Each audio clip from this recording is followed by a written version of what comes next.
Hello and welcome back. Again, my name is Chris Parker with ParkerPhotographic.com, and this is Chapter 8 of 12 for my free Luminar Neo course.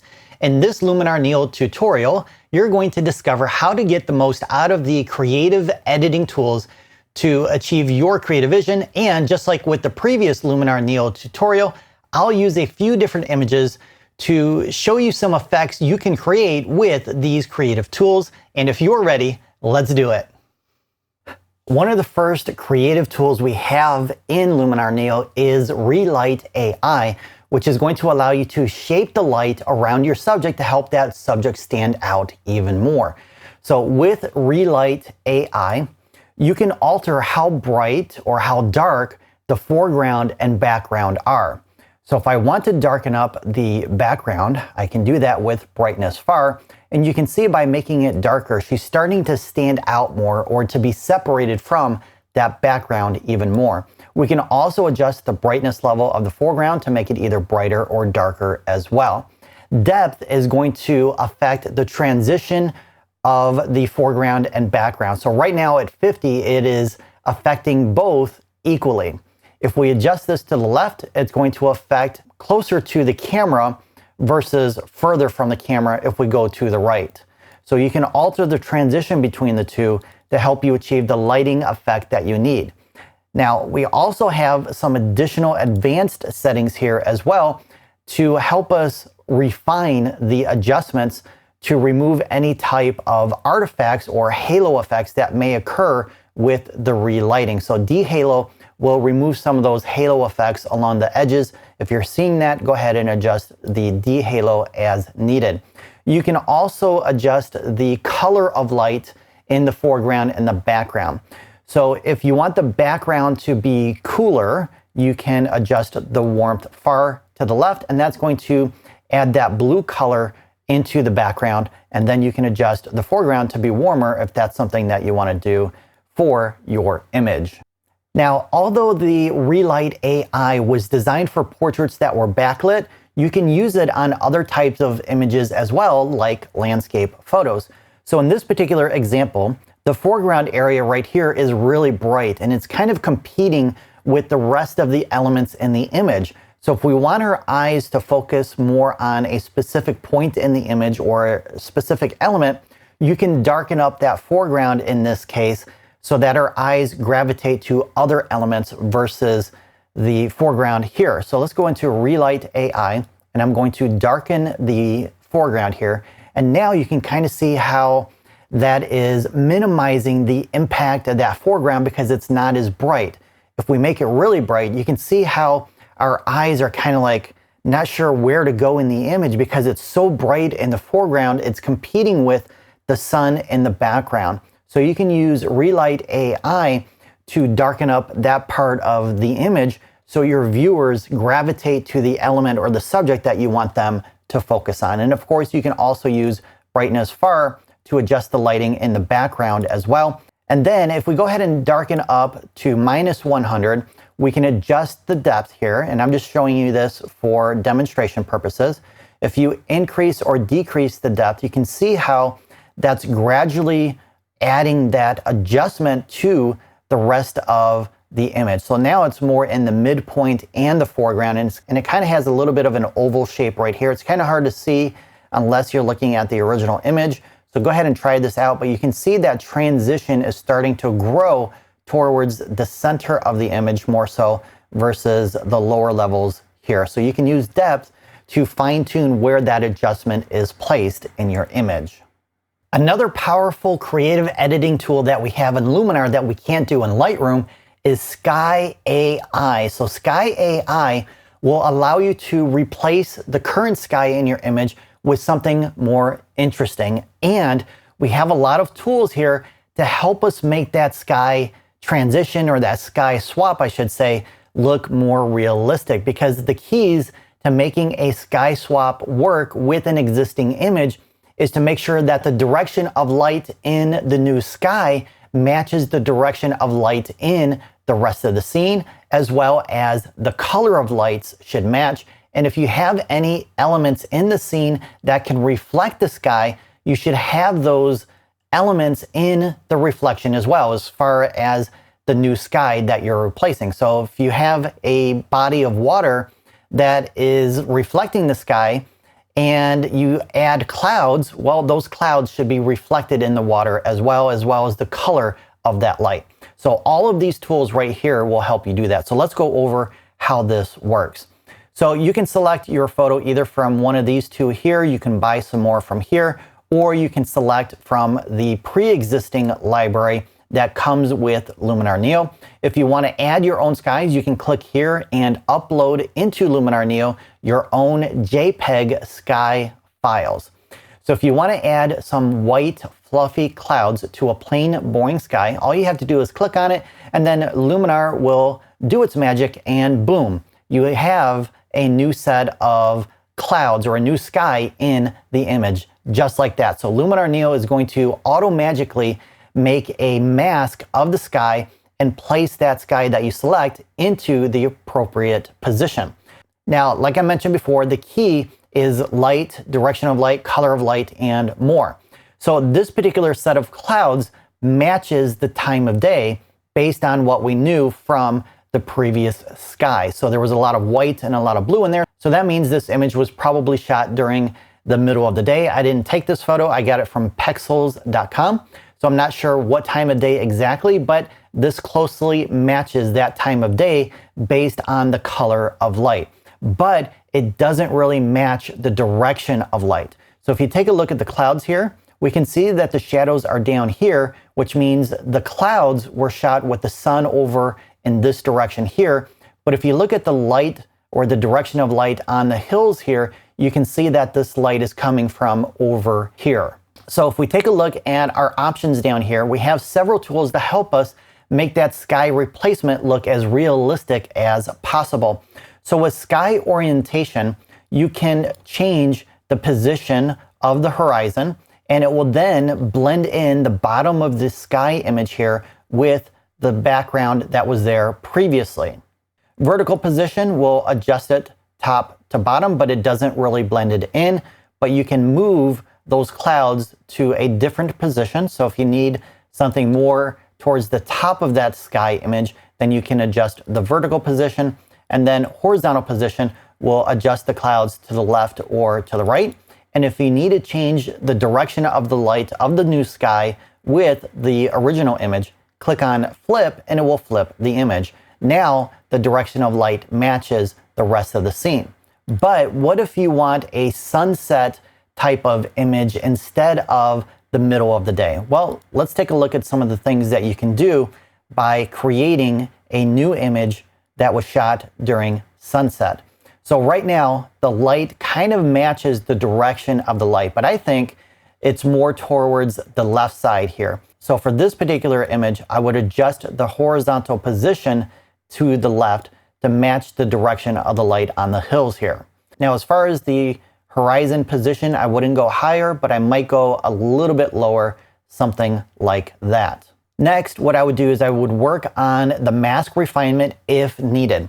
So like I mentioned previously, when you apply a new sky, Luminar Neo is adding a mask to that area, but it's not always 100% perfect. Sometimes there might be some gaps or holes or other artifacts in that mask that are showing through that weren't present with the original sky that you used. So think of global like an opacity slider. It's going to affect the amount of texture in the image to show more of that new sky versus mixing in the old sky with it.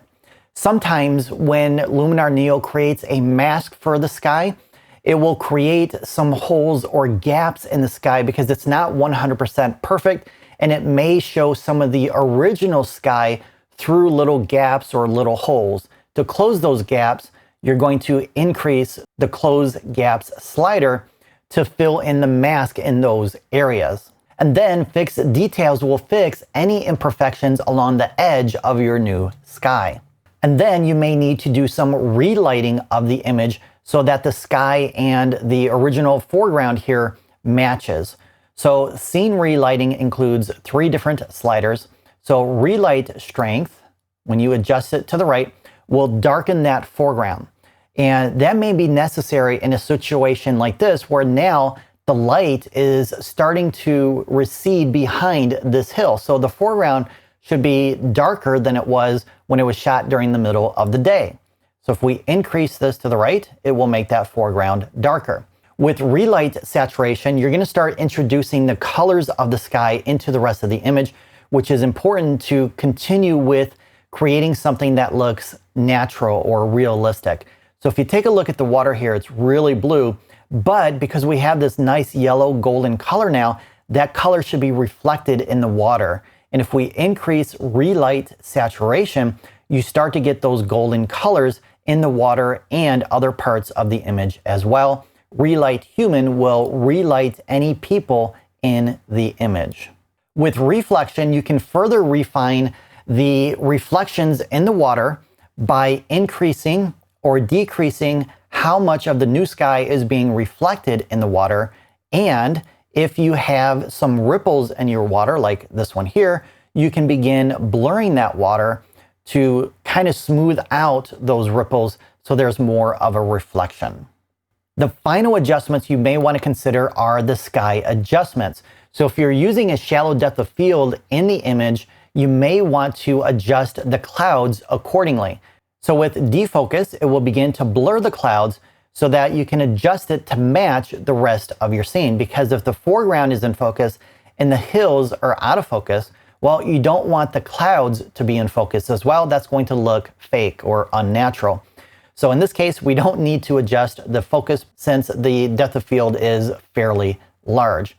You can also add grain to the sky if you have grain in the rest of the image, and that will help blend it in a little bit better that way. We also have atmospheric haze, which will add a little bit of a haze to the clouds. Now again, for this particular image, I wouldn't adjust the atmospheric haze because the clouds have a lot of contrast due to the setting of the sun and the direction of the light. But if it's in the middle of the day, you may want to create a haze to match the rest of the scene. Finally, if you want to increase or decrease the warmth of the sky, you can do that. And again, that's going to help match the rest of the scene. And you also have an option here to make that sky brighter or darker. All right, now let's take a look at the creative powers of Atmosphere AI.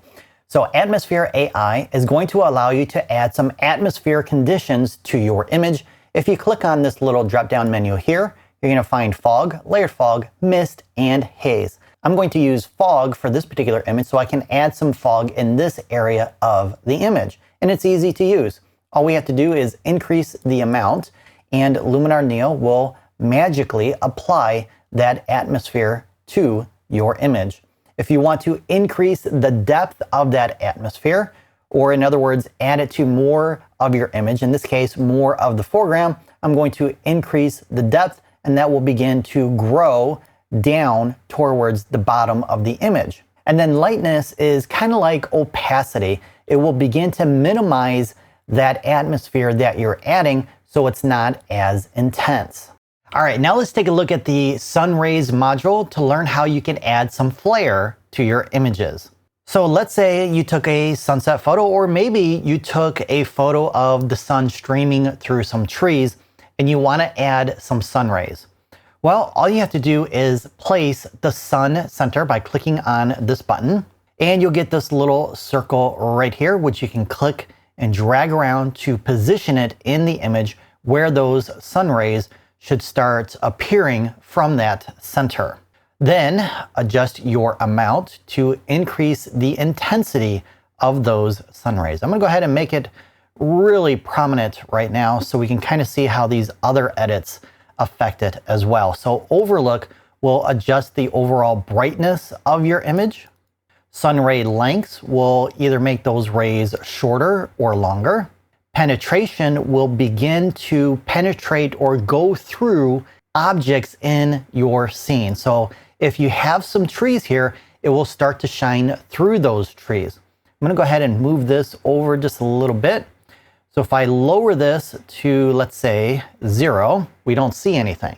But as I increase it, it starts to penetrate or begins to spill into the rest of the image and it starts to bend around this hill a little bit or go through the hill as I increase the penetration. Sun settings will allow you to increase the sun radius. Glow radius will add a glow to that radius, and then glow amount will increase or decrease the amount of glow. With ray settings, you can change the number of rays for your sun ray, and you can randomize the effect with the randomize tool, which will alter the number of rays, length, and more to give you something a little bit more unique versus just doing it manually by yourself. Next, we have warmth, which will allow you to warm up different parts of your sun rays. All right, so the dramatic creative editing tool will allow you to create a grittiness or grunge type of effect to your images. So fashion images, portraits, if it's appropriate for that portrait, urban images, and more can work well with the dramatic editing tool. So when you increase the amount, it's going to begin adjusting the contrast in the image as well as altering the saturation of the colors in the image. And the higher you go with the amount, the grittier or grungier that image is going to look. Local contrast is going to target smaller details in the image and apply contrast to those smaller details. So how much you apply depends on the image. For portraits, I would probably go less than higher unless you really want a really grungy look. Now watch her skin as I increase the local contrast, and you'll notice how it's affecting the blemishes, freckles, and pores of her skin. So that's why I like to use a lower amount on local contrast so that those blemishes aren't enhanced. But as you lower the local contrast, it starts to smooth it out and you lose a little bit of that grittiness. So it's a little bit of a balancing act between a lower and higher amount depending on your personal preference. So brightness is going to target the overall brightness levels of your image. Saturation will increase or decrease the purity of the colors being targeted with the dramatic creative editing tool. Now let's look at some creative options you have under the mood module. So with mood, you're going to select a lookup table, or LUT for short, to add a color grading effect or filter to your images based on what it is you want to achieve. So the first options here are cinematic toning.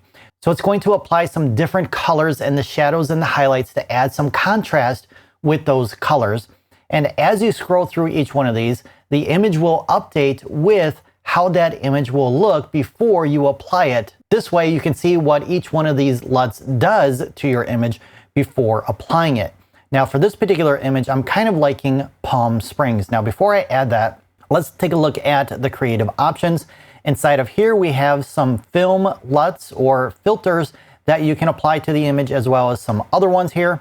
Cross-processing is something that we used to do back in the day when we processed chrome or film in the opposite type of chemicals. So chrome slides were processed in film chemicals and vice versa, and it created some different unique type of looks that weren't possible with processing it properly.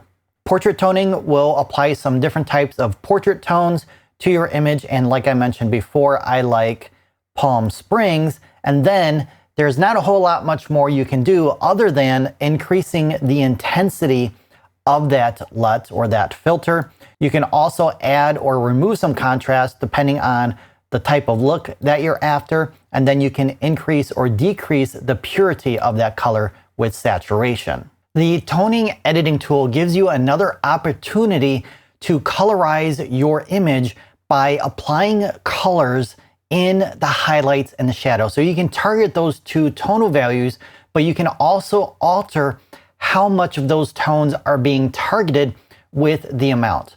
So to add some color into the shadows or highlights, go ahead and click on either one of these buttons here. And then as you increase the saturation, those colors will be introduced in that part of the tonal range. I'm gonna go ahead and increase this to 100 just for demonstration purposes. And now if I want to increase or decrease how many tones are being targeted in the shadows and the blacks, I can increase or decrease this accordingly. To change the color, you're going to adjust the hue slider. And then if you want to target the highlights, you can do the same thing. Go ahead and increase the saturation and then change the color based on your creative vision. The last option we have for our toning adjustment is to apply the balance to be more or less in the highlights or shadows. Right now it's set to 0, so we have an equal amount of color being applied to the shadows and the highlights. But if we want more of the color to be applied to the highlights and less in the shadows, we're going to adjust the balance accordingly. And then to the left, we'll do the opposite. If you'd like to create something a little bit more old school, retro, or vintage, you may want to check out the matte effect tool, which will allow you to create, well, a matte effect that gives it that retro vintage look. So as you increase the amount, it's going to begin lowering the contrast in the blacks and the shadows, and a little bit more in the midtones and highlights and whites the higher you go. Fade will increase the intensity of that matte effect by fading out those tonal values even more. If you want to fade it out even more, you can lower the contrast to have that kind of washed out look from an image or a photo print that is kind of faded from sitting in the sun too long. And then of course you can adjust the vividness of the overall colors by increasing or decreasing this to change the intensity or the purity of those colors. So as the image fades, those colors will fade as well. So you may not want this higher, but lower instead. But if you want to introduce some color tones in the image itself, you can do that by increasing the range, and it will start introducing some colors in the blacks and the shadows. And of course, the higher you go, the more of the tonal range in the image that is being targeted. So now the midtones, highlights, and whites are getting that color tone as well. So typically I may want this more in the blacks and shadows and maybe a little bit in the midtones. If you want to change the color, select the hue slider here to adjust the color to your preference. And then finally, we can increase or decrease the purity of that color tone with saturation.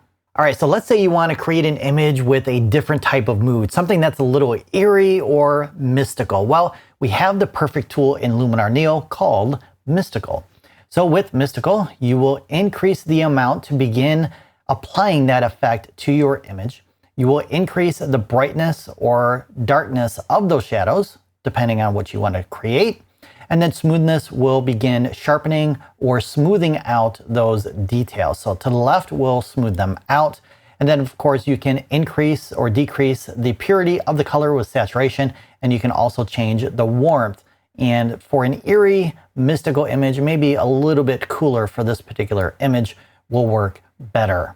Now, to further enhance that mystical feel, you may want to add a glow to your image, and we have different types of glow effects here. I'm going to go with the Orton effect soft, and that will create a more mystical feel as you increase the amount. You can adjust the amount of softness in that image or based on that effect that we're applying, as well as how bright it is, how much contrast there is, and again, you can alter the warmth of that image as well. Now, one other thing that I may add to an image to add to that mystical, eerie feel is a fog. So I may want to go into Atmosphere AI here and add a little bit of fog to the overall image. I'm going to increase the depth to have that fog grow a little bit more. So I may want to tone that down just a little bit, and I may need to go back into the other editing tools to fine tune it to make it a little bit darker. It's too bright right now, but I think you get the idea of how to create something eerie and mystical with mystical glow and atmosphere. All right, let's go ahead and go back to this portrait image here that I've been working on, and I may want to add a little bit of film grain to enhance that retro vintage feel. And we can do that with the amount, and then you can increase or decrease the size of the grain as well as how rough it is, so it's not as round. It'll be a little bit rougher along the edges. All right, now that you know how to use all the creative editing tools in Luminar Neo, Check out this video tutorial next to learn how to use the Portrait AI editing tools in Luminar Neo.